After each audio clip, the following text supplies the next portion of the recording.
Well, welcome everyone. Thank you for joining us today. We are hosting today a Q&A session with our administrative team or representatives thereof related to second semester enrollment commitments for Wilmette Public Schools District 39. We're really pleased that so many have chosen to join us this morning and also to submit questions in advance. Thank you for doing so. The format, the format for today, I will give just a very brief overview of the information that has been shared out. I know that that answers some of the questions that have been submitted. Then we will turn our attention to all the questions that have been submitted in advance, and we'll just go through one by one and do our best to answer those. We have allotted about 40 minutes for those questions. We'll get through as many as we can. And then we'll turn our attention, if there are questions that remain from the audience members who are here with us today, you'll be invited to submit those questions into the Q&A portion of the webinar. And at that point, we'll be able to turn our attention to those questions. If there's some that maybe you didn't have the chance to submit in advance, we're happy to answer those as well. I have an outstanding team joining me today, so let me do introductions. When I introduce you, if you could just turn off your microphone and turn off your mute, I should say, and wave hello, that would be great. To start, I'm Carrie Kermascoli. I'm the superintendent here in the Wilmette Public Schools, and it is my honor to lead the district and to work with these outstanding administrators and the teachers and staff who support the work that we do with your children. So thank you for joining us. We also have with us today Katie Lee, who is our administrator for curriculum and instruction. Katie? Hi, good morning.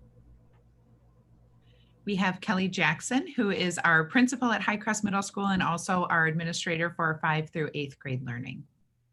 Good morning, everyone. It's good to be here. Thank you, Kelly. We have Kristen Swanson, who is our administrator for special services and student services. Kristen. Hi, nice to see you all. Thank you, Kristen. And we have Dr. Heather Glowacki, who is our assistant superintendent for personnel. Heather. Morning, everyone. Thanks for joining us. Thank you. And Cindy Anderson is our principal at Ramona Elementary School. Good morning. And finally, we have Dana Nasiakos, who is our principal at Mackenzie Elementary School. Good morning. Happy to be here. Thank you, Dana. And moderating for us and overseeing the webinar is Tony DeMonte. Thank you, Tony, for joining us and for helping to lead today's session. Good morning. Okay, so I'm just going to give a very brief overview and then we'll jump right into the questions, and Tony will be presenting the questions to our panelists today. As our community is aware, our second semester enrollment commitments, the information has been sent out to parents in the community. There is a lot of information available on our toolbox, which is linked to the left-hand toolbar of the district website. You can find a lot of information regarding each of our programs, as well as a newly designed chart that compares our in-person model with our fully remote model. We ask families to submit their enrollment commitments by November 30th. We recognize that January feels a really long way away, but the end of the 2020 year is quickly approaching, and we are excited to welcome the new year.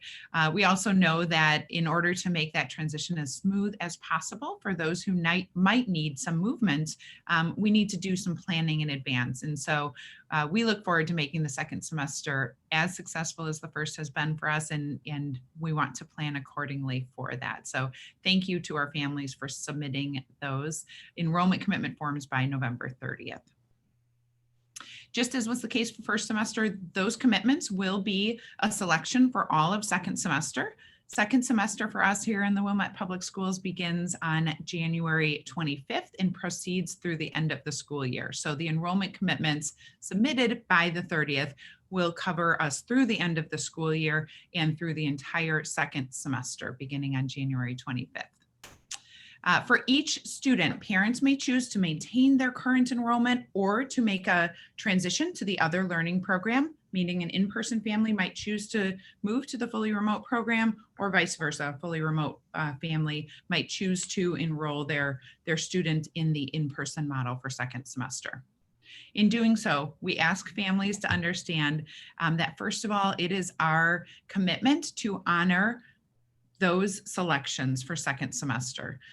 So whether changing programs or maintaining enrollment in the current program, all requests received by November 30th will be honored. Remote students returning to in-person programming will return to their home school. Homeschool assignment is a priority for us. And the sooner we receive those requests to return to in-person from a remote learning family, the better able we will be to plan for that return and to make that return as smooth as possible. I do want to mention that, again, we cannot guarantee that enrollment in homeschool until we receive all those enrollment commitments, but enrollment commitments that are received by November 30th will be honored, and we fully expect that we'll be able to do all of that, and we're excited to do so.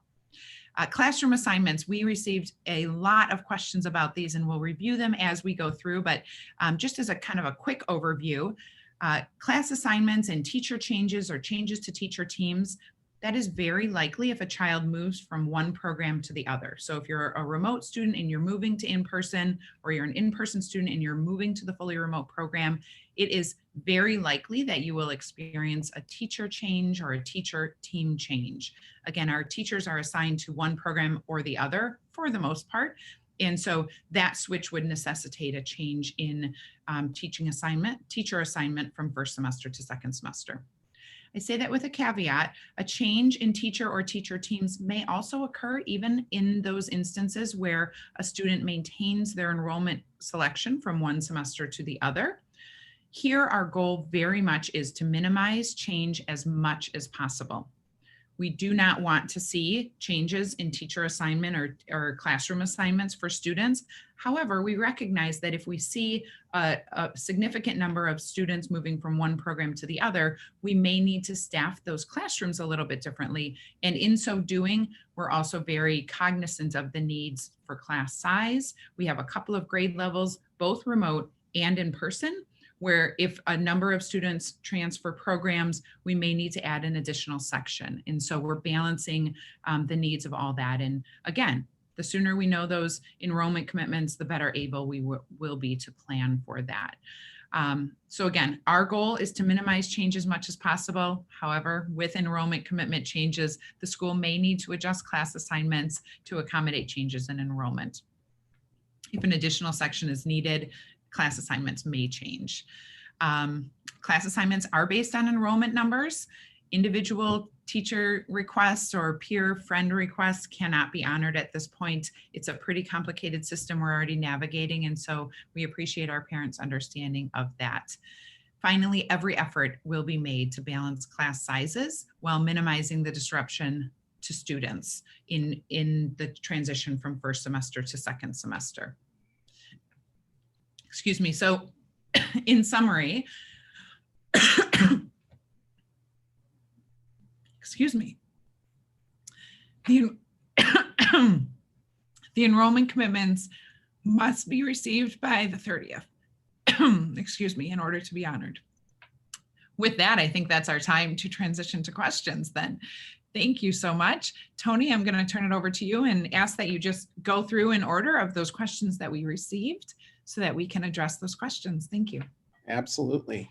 Okay, first question. If a special ed student had a terrible remote learning experience, would he be able to return in person for the full 5 days?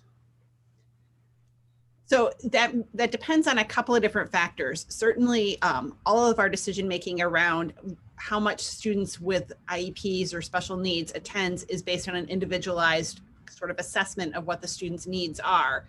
At the elementary level, if a student chooses in person, they are in 5 days a week. So I would assume that this is a 5-8 level question, and that would really be based on the IEP team really looking at the child's ability to access instruction and make progress in the hybrid model, and then looking at what do we need to do in order to make sure that this student is able to meet their goals and objectives. So I would encourage parents who have this question to really keep in close contact with their child's LBS and grade level administrator, both now and as we move into the transition to if they move from that remote to in-person learning. And that IEP team then will make that decision in conjunction. The parents are a part of that team. They will be a full participant in that decision making. Great, thank you, Kristen. Next question, what are your requirements for fully going down to remote learning?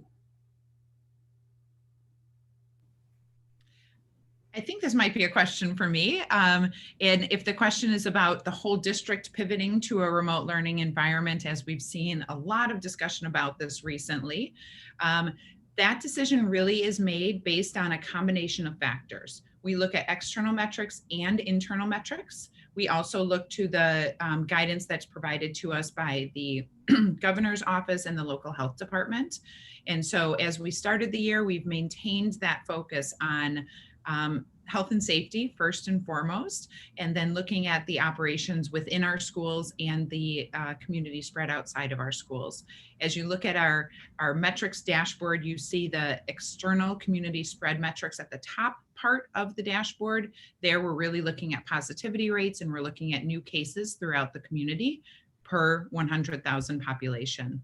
In the bottom half, we're looking at our operational metrics. So how well are we implementing the mitigation procedures? How are our staffing plans coming along? What is student attendance looking like? How many cases are we seeing within our schools? All of those factor into the decision of the entire district pivoting to remote or remaining in person. That said, for those who are remote families right now, you might be interested to learn a little bit more about how a classroom might pivot to remote. Most often, a classroom would need to pivot to remote if there's been some type of exposure to the classroom of a COVID positive individual. And so we have seen on a case-by-case basis where there has been a student or a staff member identified as COVID positive, and then we have to do contact tracing in collaboration with the Cook County Department of Public Health, and they then advise us as to who needs to quarantine. If a classroom must quarantine, then that classroom pivots to remote learning for the duration of the quarantine. When the quarantine is over, they transition back to in-person learning. We've had pretty good success so far with making that transition as smooth as possible, and with individuals returning from quarantine safely and transitioning right back into in-person instruction. Great, thank you. Related question, if you want to continue and answer this one. As we are potentially moving to 100% remote for all students, how are we to decide on what we are to do in January? Yeah, so this is a really difficult decision, and we recognize that for our families, this is a really difficult decision, almost just as difficult as the decision was back in August when we asked families to commit to one environment or the other, really not knowing how in-person instruction was going to look and feel for our students and what was going to be happening with community spread. So unfortunately, at this point, there is a week by week consideration of what's happening within our schools. And we know for families, things can change a lot on a week by week basis too. So in order to plan and in order to make sure that that transition is as smooth as it possibly can be, we do need that information by the 30th so that we can honor those commitments that we've made, recognizing that this is a big decision for families. So I would encourage you to really think about it, look through the information that's been provided, and make the best determination that you possibly can, knowing that circumstances will change. It is very likely we'll continue to see peaks and valleys in COVID spread throughout our community. It is likely at some point that a vaccine will be available, but it doesn't seem likely immediately that it will be broadly available in January. And so we have to make our plans based on what we know right now and what we can predict will happen in the near future. Great, thank you. Next question. If moving from remote to in-person, will siblings have the same home school? I can take that one. Yeah, the goal for our K-4 students that are moving from remote to in-person is to put them back into their home school.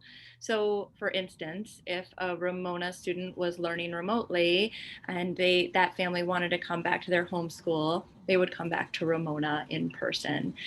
Of course, EC is all at Ramona, so that would be the only difference.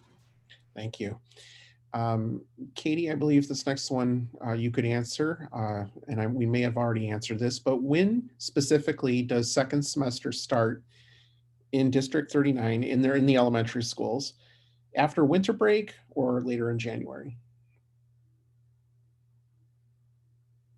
If you can unmute your mic. I always do this. I'm so sorry. Carrie mentioned the date earlier in the introduction, but for all of our students, it would be Monday, January 25th. That would be the first day of second semester. Great, thank you. Next question. All parents, this is from reading from the parents' perspective. All parents I spoke with would choose remote again, primarily to keep as much stability as possible. What is the chance that assignments, what is the chance that the assignments can change?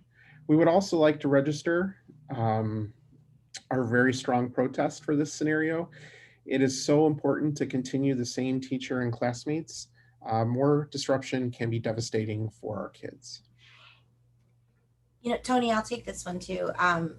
In all honesty, as Carrie has shared, we want the same. We do not want to disrupt the teachers, the students, all of that. So I just really want to say that we are definitely aligned with that comment about the disruptions being definitely not what we want. But to address the other question, it's, you know, at this point, as we look at results coming in from some of the enrollment choices, the change in teacher assignment for our remote learners is unlikely unless they are changing to a different program. So for this specific question, if they choose remote again, it is unlikely. However, we really want to be transparent, and we want to say that there may be a circumstance or two that occurs after we receive all this, that there might be a change. And we're closely monitoring those few grades where we know that class sizes are higher than others in order to make that consideration. And in those grade levels, if a handful of students say that they would like to join the fully remote program, we'd likely open up an additional section at that grade level. If that occurs, then there are not enough new students to warrant a full new section, then we may need to rearrange the class assignments to balance class sizes. So it really does truly depend on the choice of programming, the enrollment selections, and us having that information in advance. So again, please know that our goal is to minimize disruptions as much as possible. We do not want to do that. But we also would like to say that there is that possibility and really want to be transparent about that potential. Thank you, Katie. And maybe for either Cindy or Dana, next question is, if a student does not change their enrollment selection, can we please keep the same teacher? Yeah, I can take that. And just to reiterate again, what Katie said, we are very much hoping to minimize class reassignments as much as possible, especially for our remote students. We will make every effort to maintain those student-teacher relationships, yet we also are cognizant of the concerns and challenges of class sizes if they grow too large. So we are just simply wanting everyone to know that there is a chance if a new section is added, some changes may be needed. Great. What happens if an instructor has to be quarantined? I'll take this one. So if an in-person instructor is quarantined and the class is not quarantined, so the students don't need to be quarantined, but perhaps the teacher was exposed, the instructor may be able to teach at home, and that's in most of our cases that has happened. And so in that situation, they Zoom into the classroom. The students still come to school, and attend, and we have some supervision in the classroom and also helps to coordinate the technology, but the teachers Zoom and provide the instruction on a continuous basis as if they were in the classroom themselves. If the entire class is on quarantine, then they all meet via Zoom,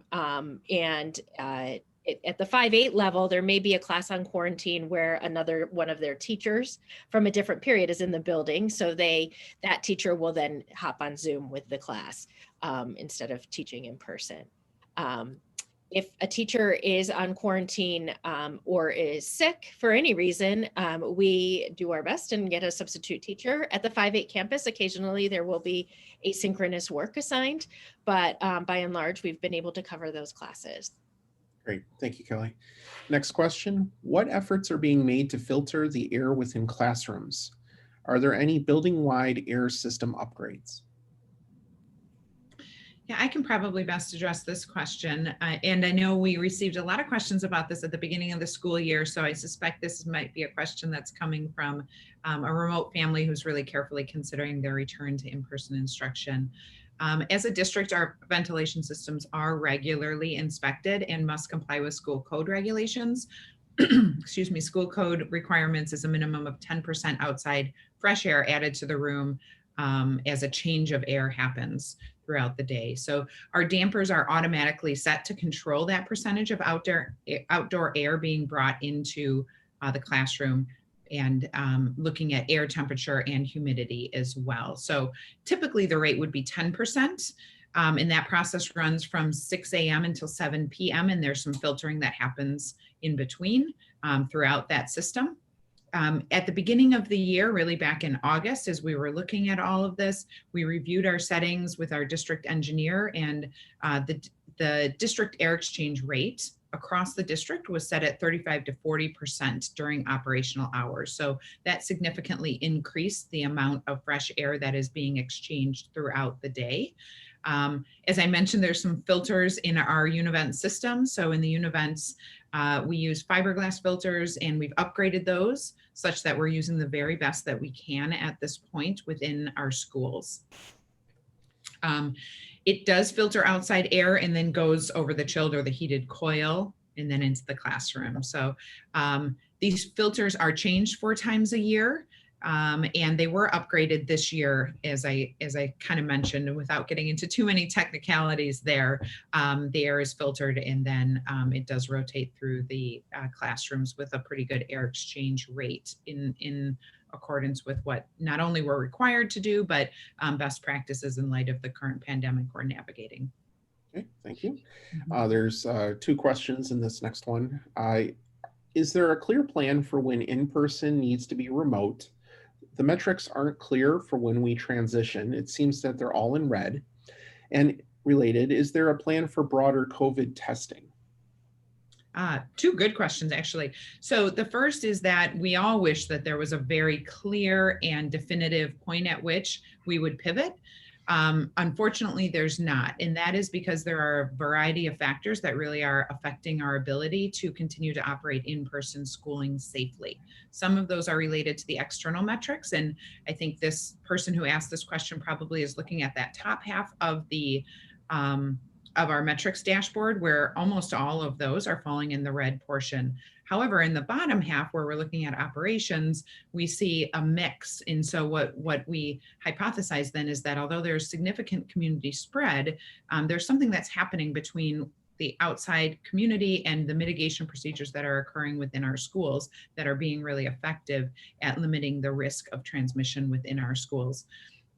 There is a point at which, though, and we recognize this, community spread does impact what's happening in our schools. And we're seeing that especially right now in terms of staffing and the number of quarantines that both staff and students are ordered to adhere to due to external exposure. And so those are a number of factors that we really have to consider. The beginning of the year, or really over the summer when we were planning, we talked a lot about phase 3, the governor's order to stay at home, and that would be our trigger for pivoting. That trigger initially was based on an 8% positivity rate. That has shifted completely, and we now see tiers within phase 4. And so again, as we learn more about this virus, as we learn more about transmission risks and what kinds of mitigation procedures are really effective, I think our governmental agencies and our health departments have adjusted their advice to us as well. And so we do our very best to simply adhere to the advice that is given to us and to strictly implement the mitigation procedures as best we possibly can. Again, we've had good experience so far, and yet we know that we have an adaptive pause coming up the week after Thanksgiving, and we'll be closely monitoring what the next steps are from there. In terms of broader COVID testing, there's a couple of things that we're working on right now. One is access to PCR testing. We've made that available to our teachers as an additional option, and we're now expanding that. The board just on Monday approved a contract to expand that access to our students and to household members of staff. This is not a requirement. It is simply another access point for COVID testing. We've heard from families that there are times where it's been difficult to access testing. And so through this partnership, we're able to make that available. There will be a fee for those who are symptomatic or have been exposed, $20 for a student to access that testing, similar to going to the doctor's office for a copay. So that's one element. The other is screening testing for COVID-19. And we've seen in a couple of districts where this has been piloted. Most closely, we're monitoring what's happening at New Trier. They're a close partner of ours, of course, across the township. And we're really watching to see how that implementation goes. It is looking like it's been quite successful for them. There's a similar district to ours in LaGrange that's implementing the same protocol. And so we likely will be pursuing that. Right now, we're just in discussions of how to navigate the logistics of that. We were hoping that we could implement that in December, and the testing lab doesn't seem like it will be ready for a full launch in December, but instead likely some kind of a pilot in December for a bigger launch in January. Similar to what, again, New Trier did with a targeted group of individuals first, and then expanding to the whole population. So I will say as a caveat, testing is not the panacea. It does not resolve all of our challenges, and it doesn't ensure that there is not virus entering our buildings. So we must continue to be really cautious and implement our mitigation procedures as carefully and thoughtfully as we have thus far, because again, each of these mitigation efforts helps to limit transmission risk and the risk for quarantine. Thank you. Mm-hmm. Will hybrid in-person students from first semester who continue with this in second semester be guaranteed to attend the same home school? Yeah, I'll take this one. As we've said before, our priority is keeping things as consistent for our students as possible. And definitely if students are attending a homeschool, so let's say like if they're attending Highcrest Middle School, they are going in the hybrid program, they would continue to attend at Highcrest. This is a hybrid question, so I'm not sure if it's directed at 5-8 versus elementary. If there's a student at the elementary level attending one of their home schools, they would also remain in their home school for in-person learning. The changes are really based on if you're switching programs, and then we have said that we are prioritizing if somebody's switching from remote to in-person learning, that we would prioritize homeschool for those students. Okay, thank you. There seems to be quite a few questions about keeping the same teacher. In spirit of trying to read every question, I'll read this question, but if we've answered it, you can feel free to say so. My child would like to stay with one teacher in particular. However, that teacher is teaching, I think what they're asking is that they're not sure if that teacher is teaching remote or hybrid or in person. Is it possible to keep the same teacher?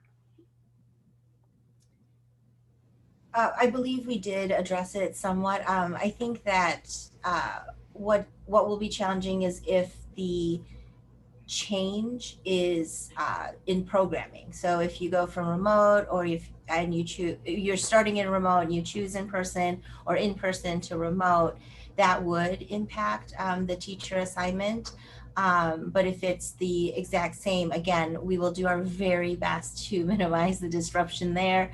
But again, that there is a possibility in certain scenarios for a change.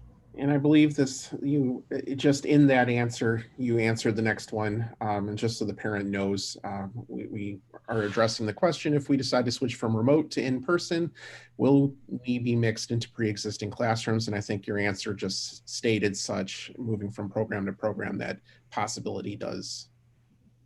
Sure, but Tony, I think there's a little bit of a nuance here with the pre-existing classrooms, especially with the elementary. So I can answer, or Cindy, Dana, would you like to answer? I'm happy to answer. And again, a lot of our decisions will be based on enrollment changes. The hope would be that students that switched from the remote program to in-person would be mixed within our existing classrooms. However, there are grade level sizes that if we couldn't maintain the in-person class size, that we would have to look at that a little bit differently. Right. And that in-person class size is really dependent on our health and safety protocols, right? So we may have room for another student in an existing classroom, or we may not, really.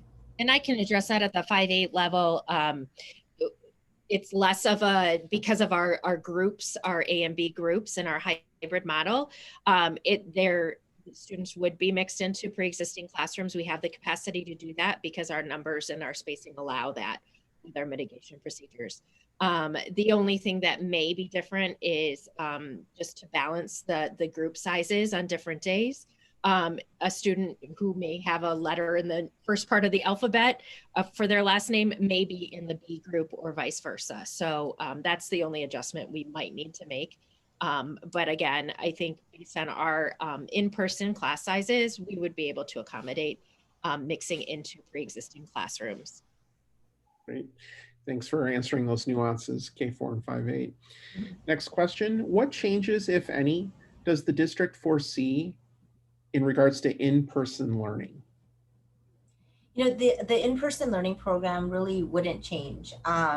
It would remain the same, and we would continue to adhere to the health and safety protocols, all those things. Recently, we had an in-person learning survey that was administered, and we gathered a lot of good information there. Great suggestions from students as well.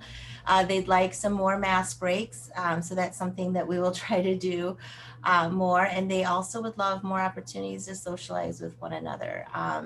And those types of changes might occur, but as far as the learning program, it would stay the same. Okay. If a vaccine becomes widely available before end of year, school year, will we go back to normal, meaning full in-person for everyone? Since I mentioned vaccine earlier, I can address the question. That would be wonderful. We all would very much love to see that happen. The reality of what the science tells us right now is that vaccines are being developed and validated right now. And so there is a possibility that early next year, they will start to become available. The likelihood that they'll be broadly distributed and available to all students and all staff before the end of the school year seems that seems unlikely. But if it were to be the case, it would probably mean that we're in phase 5 then, and the transmission rates and positivity rates are exceptionally low. And we've said from the beginning that if that is the case, we will consider pivoting back to full in-person normal schooling. And so obviously we'd need some time to make that pivot happen, but it would absolutely be possible. We would love for that to happen. So if positivity rates significantly go down and transmission rates go down because of a vaccine or some other situation that occurs, we certainly will consider that. And we are all hopeful to be able to get to the other side of this pandemic. So thanks for the good question. Thanks. This next question I'm going to read, but as our panelists here also have the questions, if I'm not reading it correctly, please jump in. How can you assure smaller remote class sizes and/or more small groups to make parity? I can start with this one, I guess, and if anyone wants to jump in, you know, this is something that we're monitoring closely.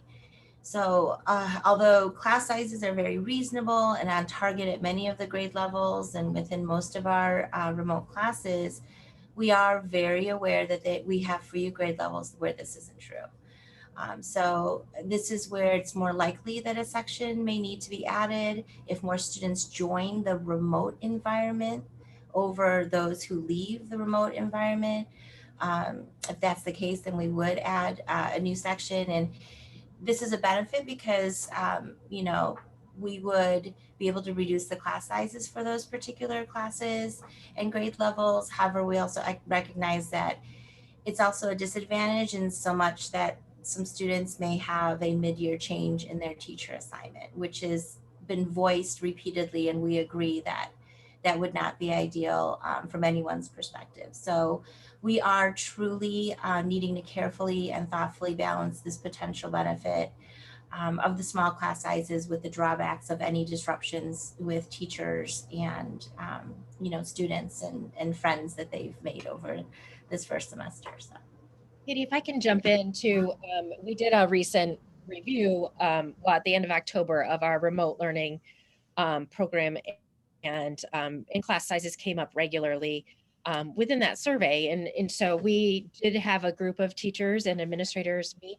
to review those responses. And one of the items that we identified as an action point is to really work with our teachers to form some small group opportunities, and really on a more regular basis, so that while a class may be a little bit larger in size, we're taking advantage of small group opportunities to do more targeted instruction, reteaching, pre-teaching kinds of things, and small group work. So that's definitely going to be a focus moving forward, even starting now.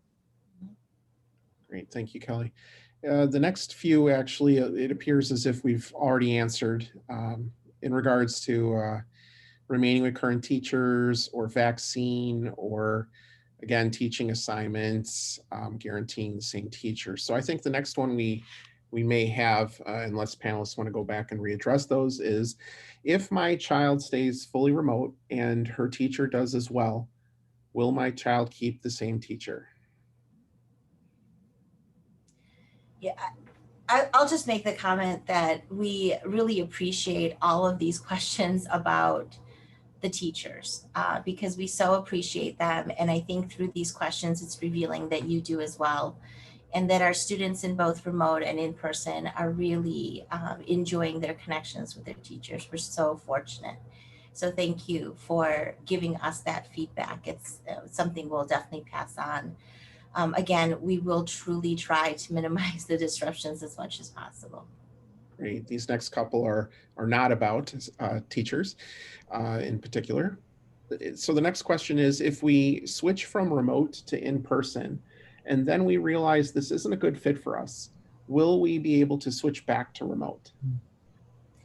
This actually, the commitment for first semester and the commitment for second semester, we would follow the same. It really is for the full semester. Given that there are no extenuating circumstances or unique situations, we would honor the commitment for the full semester. Okay. How does Governor Pritzker's order impact the protocols at school? This is a really good question, and we've been closely monitoring Governor Pritzker's orders and advisements. At this point, the mitigation procedures ordered by the governor have stopped short of ordering schools to pivot to remote learning. And there has been exemptions stated for school operations. I think a lot of that does rely upon the science that we're understanding about schools and the safety of operating in-person schooling, provided we're implementing the mitigation procedures. That said, we have seen in the past and won't be surprised if in the future the governor does make orders that would impact the schools. And so right now, schools are exempt from the governor's order, but that may not always be the case. And so again, it is really important that we continue to closely monitor that, along with the Cook County Department of Public Health's guidance and what they're telling us about school operations. Great, thanks.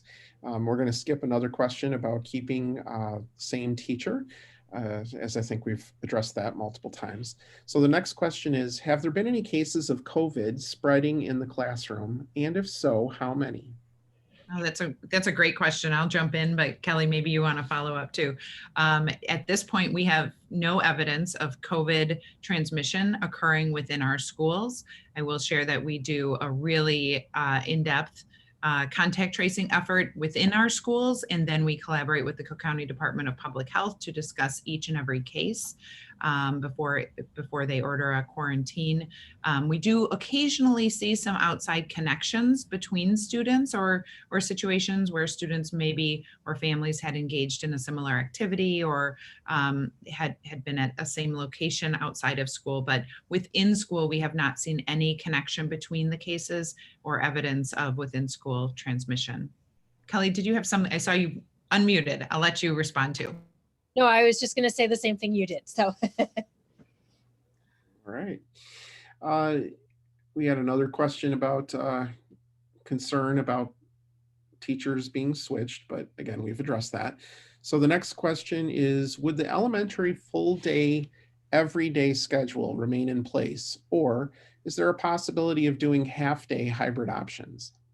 That's a great question. As you may know from our summer work, we did build out 3 possible instructional models for our elementary schools. And the hybrid model was considered at that time. However, we were able to maintain the safety guidelines within our elementary schools with our fully in-person model by keeping class sizes small enough to adhere to the 6 feet of social distancing. If for any reason those guidelines were to change, for instance, if the social distancing guidelines became 12 feet, then we would need to consider going to a hybrid model, which would be bringing less students into the classroom for a certain amount of time. But at this time, we are able to maintain our 8:35 to 2:15 in-person model for elementary schools. Thank you. A concerned parent just talking about possibly separating their teacher with their students, but again, I think we've addressed that. Tony, can I just jump yeah, in and please.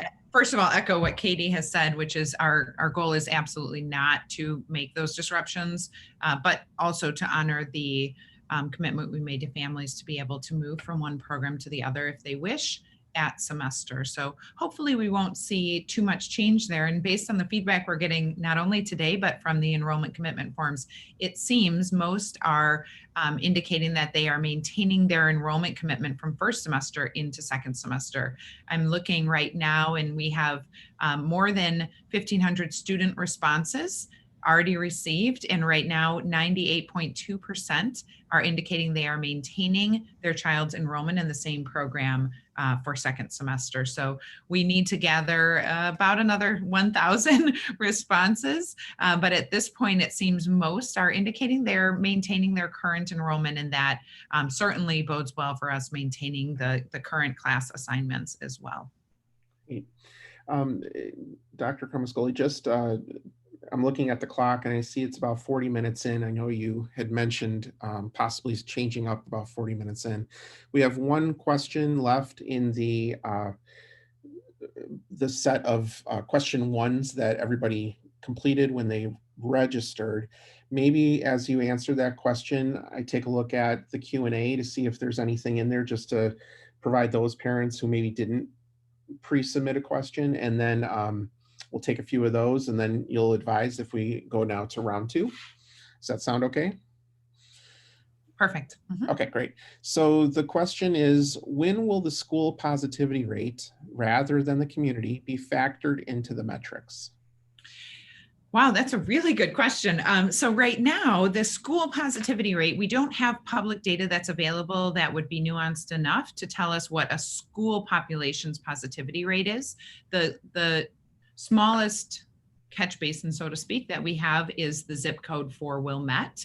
And so we do regularly monitor Wilmette positivity rate. What we see for our schools really is the number of cases that are identified within the school. And the Cook County Department of Public Health, really the Illinois Department of Public Health, has named a school outbreak to be 5 cases or more within a school that are connected to each other in some way. That would be considered an outbreak. For our purposes, we really look at each individual case and try to determine if there's any connection between cases. If there were a connection between cases, we really would then be making a calculated decision about the need to pivot to remote learning, whether for that classroom or for the school as a whole. We've seen some of our neighboring districts need to do that when there were a handful of cases within a school that were connected to each other. We thankfully haven't yet experienced that in our district. And so instead, the more frequent occurrence has been that there's a case identified, the close contacts are then identified, and that group then pivots to remote learning during the remainder of the quarantine order. Great, thanks. So I'm looking at the Q&A. I see 3 questions that are somewhat related here in a row, and it has to do with fresh air. So I'll try to do the best I can. One is regarding a big tent on the blacktop at Mackenzie. And as far as the parent knows, it's not always being used for classes. Can you make arrangements for kids to get outside for instruction any more than they already are? Related, will windows be open in classrooms during the winter? And also related, do we consider opening windows after the school day to air out the classrooms? So I see a theme here right in a row, back to air quality. Not sure if there's anyone on the panel that would like to. Yeah, I can speak to a little bit about the tents and our use of outdoor spaces within Mackenzie, but I believe it's kind of across the district as well. Our tents have been up throughout the beginning of the year, and classes have been able to use them if they haven't been able to use the outdoor playground. We actually have, not the playground, I'm sorry, the outdoor spaces to sit and learn or use for eating lunch or recess or PE classes. We've been fortunate that weather has not been too bad, that the tents may not be used as often, but PE classes have been able to use those. The tents will be taken down for the winter months due to their ability to be out there during the inclement weather and heavy snowfall, and could be put back up in the spring for outdoor use as well. So absolutely, we will continue to use those outdoor spaces as much as possible when weather allows. Great. I'm going to ask a question here, but I'm going to broaden it a little bit because I think this parent references the question in regarding reading specialists. I'm assuming this is a remote parent, possibly thinking about moving their child to in-person, but how does that support look like if they needed a reading specialist support, or again, broadening to any kind of support? Do those teachers go to the classroom, or is it done via Zoom? I can take that one. It really depends on the teacher and the students in the situation. They do both. So we have some teachers who teach in person with small groups, and some who teach over Zoom. If they're in person and they're working with small groups, they still follow the 6 feet social distancing and all of our protocols with PPE, and are very careful. So it really depends on the situation, and you can see both happening in our buildings at all times. Great, thanks. Dr. Kremascoli, should we go back to the round 2 of the pre-submitted questions, or would you like me to try to pull out a few of the Q&A right now? I'd say a couple of the Q&A. I see one, and I'll pose it. Which grades are the largest? Which in-person grades are most likely to be affected by change in teacher? Again, assuming I think that someone's moving from remote to in-person, they're just looking for a little more insight about that. Heather, is that a question you could address for us? I can. So I think it is really dependent upon the school, which is not a great answer, I'm sure, or one that may be real popular, but it really is true, is that there's different grade levels at each school that are a little bit more full than others. And so that is something that the principals are keeping a close eye on. It is also dependent upon the size of the classroom. So remember, for our in-person classrooms, we have to maintain that 6 feet of distance, and we need to make sure that we're able to do that with the number of desks in the classroom. And so some of our classrooms are different sizes and can accommodate a few more students, and others are a bit smaller. So these are all factors that are going to be weighed once we have final enrollment selections that we're aware of. Great, thanks. Here's another question I would assume from a current remote parent thinking about sending their child to school.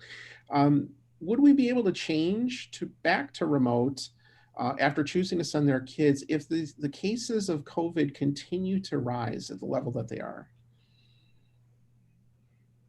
I can answer that.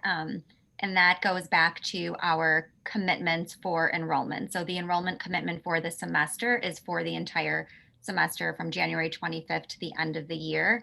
And we ask parents to make that commitment for the entire semester. Great, thanks.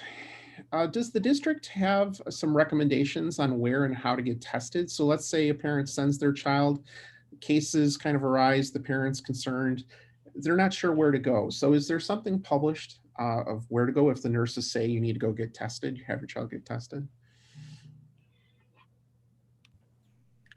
Absolutely. In fact, it's posted on the district website and on each of the school websites. You'll see a little, what looks like a nursing hat as the symbol of the family response to illness booklet. If you go to that booklet, I think because I was looking at it last night, it's pages 18 through 20, lists a variety of sites where they do testing. I'll caution, a PCR test is the more sensitive test, and sometimes we've heard a little confusion about rapid test, which is the antigen test versus the PCR test. We strongly encourage use of the PCR test. If a family is experiencing symptoms, they must provide the PCR test results or an alternate medical diagnosis in order to return to school. So it's really critical that parents understand those nuances, but there is a wealth of information there in our family response to illness booklet.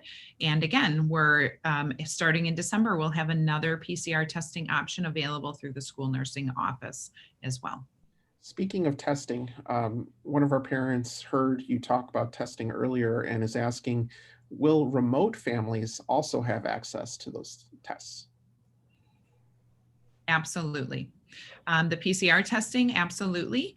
Remote families can have access to that as well. The screening testing, in all likelihood, we will need to start with a pilot that will focus on the students who are coming in person. And then once we get the logistics of that down, we will be able to expand to our remote learners as well.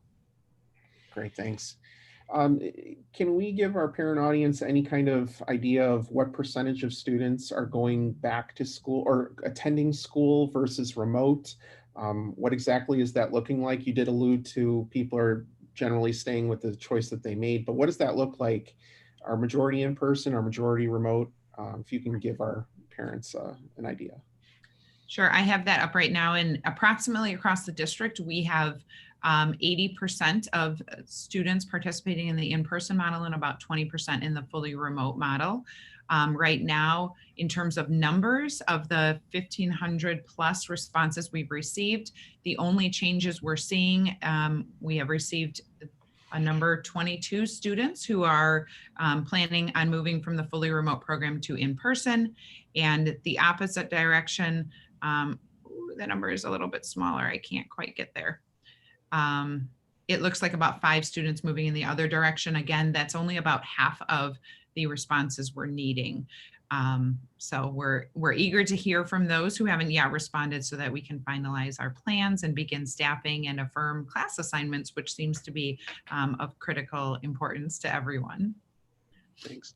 We have 2 parents here with a similar question. I know you guys have addressed students and switching, but the question is, are teachers given the option to switch? It probably goes back to wanting to make sure that kids stay with their teachers, but it seems like there's that thought out there, if teachers are going to switch, would that cause my child to have a different teacher? So are they able to switch programs? So I can take this one. I think as we've shared about regarding students, the least disruption for staff as well is our goal in this. So when we move students, it's disruptive for staff. When we move staff, it's disruptive for staff and students. So our whole goal in all of the planning for second semester is to keep our classrooms as intact and as stable as possible. And if there's a need to switch, there may be a need to switch for a variety of reasons. And so we would certainly take those into consideration like we did in planning for staffing for first semester. So that's not how we're approaching it in the same manner that we are for students, and that we don't want there to be any disruption for anybody, but if we have to make changes, we'll do so. I think this next question is about, is probably on the minds of a lot of people thinking about sending their kids back, and it's about lunch. Has the district changed their protocols in regarding eating, kids eating lunch? I can talk about that one. We really haven't changed our protocol so much in that we are just really making sure that our processes are really firm. So when students eat, they eat at their desk behind a shield and are supposed to be quiet. And so we're putting things into place to help make sure that they're quiet and just focusing on eating when their mask is off, like a movie or a read aloud or a podcast that they might listen to. And then when the students put their masks back on, that's when the recess behavior would be allowed and they'd be free to engage with each other and socialize. So it's not really a change in practice, just really honing in and making sure that we're really clearly sharing our expectations with our students during that lunchtime. And just to be sure I'm capturing the parents' question correctly, they just want to know for second semester, sorry I wasn't clear on that, would anything change? But it sounds like any of the mitigation kind of strategies you're using would just continue on as it appears to be successful for you so far. That's what I heard. I just wanted to add, Tony, too, at the 5-8 level, we have really encouraged people to take their groups outside. So that gives the kids a little bit more freedom, if you will, to talk while they're eating. And especially on days like the last couple that we've had, it's been really great to see so many groups out there eating, having recess. Certainly they put their mask back on for recess if they're coming within 6 feet of each other. But we've been really creative at the 5-8 level and trying to get them engaged. Great. Actually, that's great advice, Kelly, that we should give any parents considering moving from remote to in-person is to send their child bundled up, because we send them outside as much as possible. And that lunch recess time is almost always outside for part of it if we can get it there, and PE. And PE, yes. Bundle up. I'm going to ask one more Q&A question and then do another time check with Dr. Krumskoli. So from the parents, if they're in the in-person option, would their kids have the option to sometimes log in from home and do work remotely? So the program isn't really designed that way. I know that I'm imagining this might be a parent who also has some experience with Nutrier's program, and Nutrier is doing a program that students can choose to attend school or log in Zoom from home, and they can kind of make that choice on a daily basis. On their in-person day, they can just choose to stay home. Our model is connected so that when students are in the in-person model, the instruction is delivered directly to the students rather than via Zoom to the students in person. And so those personal connections between student and teacher are really critically important. We don't currently offer live streaming into the in-person classroom.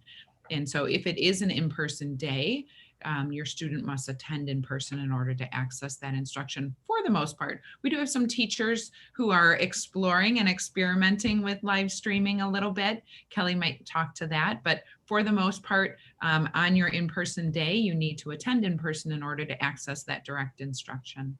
Kelly? Yeah, I would say also, as we've experienced students who may be out for a quarantine period, or even just students who are out for an illness or some other reason, our teachers have been increasingly more flexible with what they're trying in the classroom. We do Zoom all of our students in, regardless of in-person or out of school, for homeroom on a daily basis. So there is a touch point at that time. And then students are also have opportunities for check-ins during the day as well with some of their other teachers. So there are classes that are synchronously taught, and there's classes that may have more asynchronous material, but we have had more and more teachers doing even just short Zooms just to check in with the kids if they're out. So the best thing is if this is a situation that you're anticipating, is just to work with your teachers and set up a plan, and they will be supportive of making sure your child stays in class. Great. So Tony, I'm going to jump in with a time check. It looks like we're almost at 11:30. So maybe just a couple more questions if there are those questions. I noticed 2 questions about opening windows, and absolutely, I'll just say opening windows is one of the strategies that a lot of our teachers use, but it's not the only way that fresh air comes into our classrooms. Again, our univent system draws in fresh air from the outdoors at a rate of about 35 to 40%. So we see that fresh air coming in and cycled through on a regular basis, not only from opening windows, but through the the ventilation systems as well. Tony, are there other questions that you see that we can address? There is. So this question, not in Q&A, but jumping back to our second round, because I think the majority of Q&A we've addressed.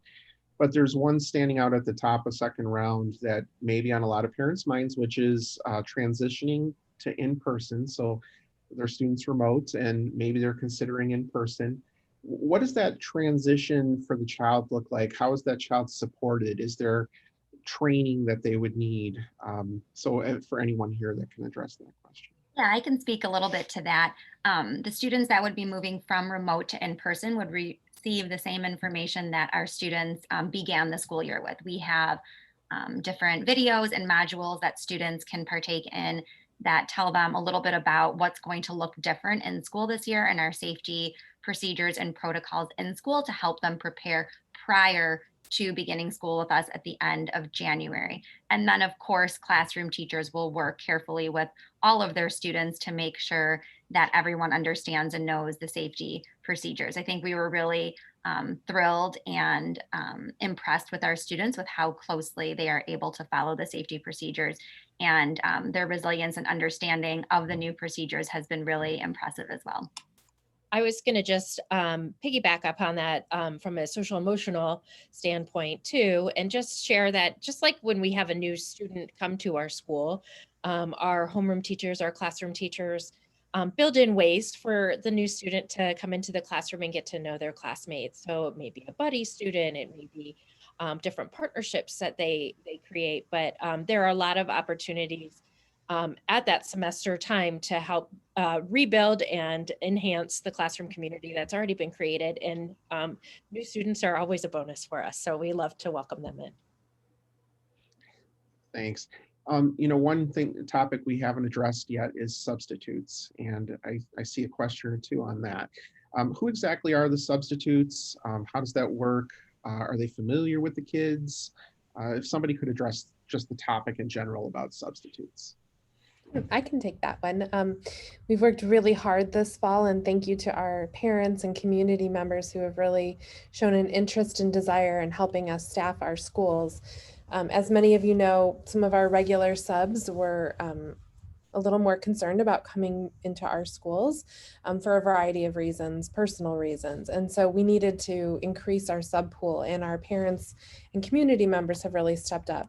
We've been interviewing not only parents, but also anybody that is interested in applying and being a substitute. So our usual procedures, the thing that I can share is that we have taken everyone, whether you're a community member or someone outside of our community, through the entire hiring process. So the training, the interview, the background checks, the reference checks. So everyone has kind of been brought through the same process as we would in a typical school year. And the familiarity with our students in schools, that happens kind of on the job. So as our substitutes are new to schools and come in to meet the staff and the students, they're introduced to the children in the classrooms that they'll be working with. And so the more our substitutes participate in subbing, the more familiar and the more familiar they become with our schools and the staff that are within our schools. And I think everyone feels a little bit more connected. But the training and the process has been exactly the same, regardless of how our subs have come to be interested in being in our schools. Great, thank you. We have a question here. We talked about when the enrollment commitments are due, but beyond that, when would parents expect to receive class information? So class assignments, who's their child's teacher? Is there a timeline for that? Yes, actually, I can address that, because that is when I got choked up at the beginning. I was going to share that we're receiving those enrollment commitments by the 30th and can honor all those that are received by the 30th of November. Enrollment selection and school locations will be confirmed and communicated to families by December 16th. And then class and teacher assignments and schedules will be distributed to families no later than January 15th. It may be sooner than that, depending on the number of changes that we see happening. I'm looking at our round 2 questions. And generally speaking, we've addressed the majority of these. There's a couple of very specific ones, but many of these are repeats. So again, Dr. Kamascoli, just as far as direction of, do you want to try to find a few more, or knowing that it's 11:35? I'm not sure. I would say, Tony, if you have 2 more that seem especially pressing, we can take those, and then we'll wrap up no later than 11:40, if that's all right. All right. Tony, there's one that caught my eye, if I may. Please. Sure. I think there was a question about like the in-person class sizes, and one of the participants asked which remote grade classes are likely to be reassigned or shifted if more students choose to go fully remote. So I think alluding to which of our remote classes are the large classes. So I know that 1st and 3rd grade, right, Cindy and Dana? Okay, and then Kelly, I believe you also shared 5th and 8th grade? 5th grade in the past? Yes, okay, so 1st, 3rd, 5th, and 8th grades. Great. Actually, along those lines, for any of the panelists, and I do have a question here if you don't have any, but as you're reviewing the questions, are there ones that you feel you want to get answered for our parents on the webinar today? If so, please jump in. I'll give you a second or two. If not, I'll read one from our pre-submitted question list.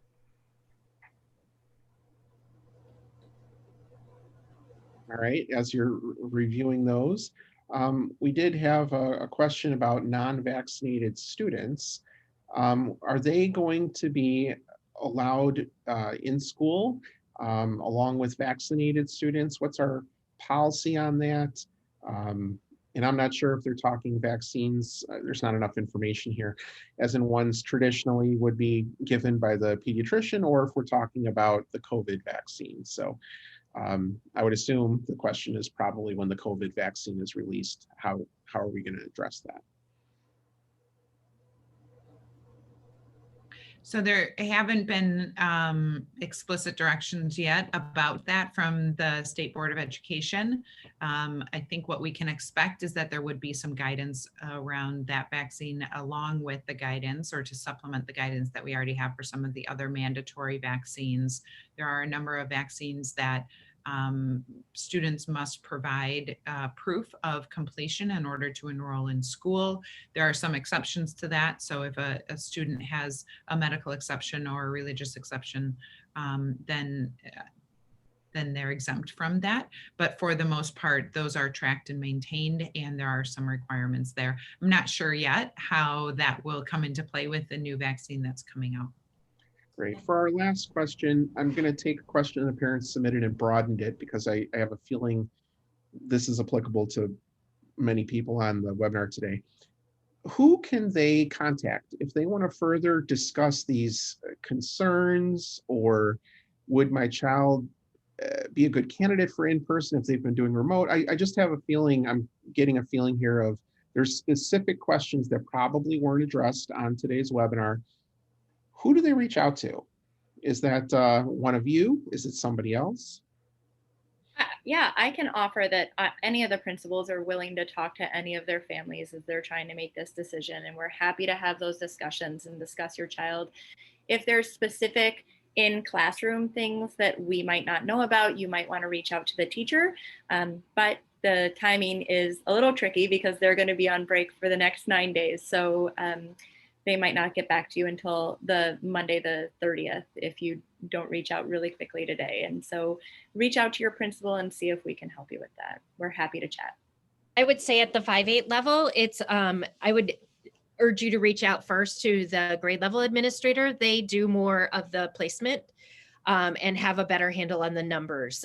So 5th grade, that's Linda Morich. 6th grade, it's Susie Carlson. 7th grade, it's Jeff Dees. And 8th grade is Eric Reeses. They'll be able to answer your questions. And they also have a direct line to your teachers. Not that we don't, but they meet with your teachers regularly. So may have more information on a child specific level. So. Great. And I would assume if they go to our website, wilmet39.org, they can find the emails and phone numbers for any of our administrators to answer these questions. With that, Dr. Krumskoli, I'm going to turn it back over to you.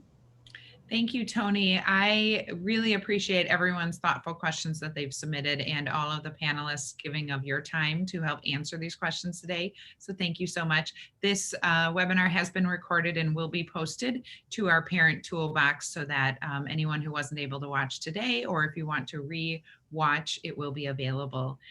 With that, I want to echo what Cindy and Kelly were just saying. If you have questions specific to your child and the decision you're trying to make for second semester, please, please do not hesitate to reach out to the principals and assistant principals or to consult with your child's teacher to really understand what their recommendation might be. Ultimately, this is a parent decision, but we certainly can talk through that and answer any specific questions you might have. So please take the time to do that. And in the meantime, I hope that you continue to be well. Please continue to be safe in our schools and throughout our community. We truly appreciate the support that has allowed us to be so successful so far. And we're looking forward to a really great second semester as well. Thank you for your time today. Take care.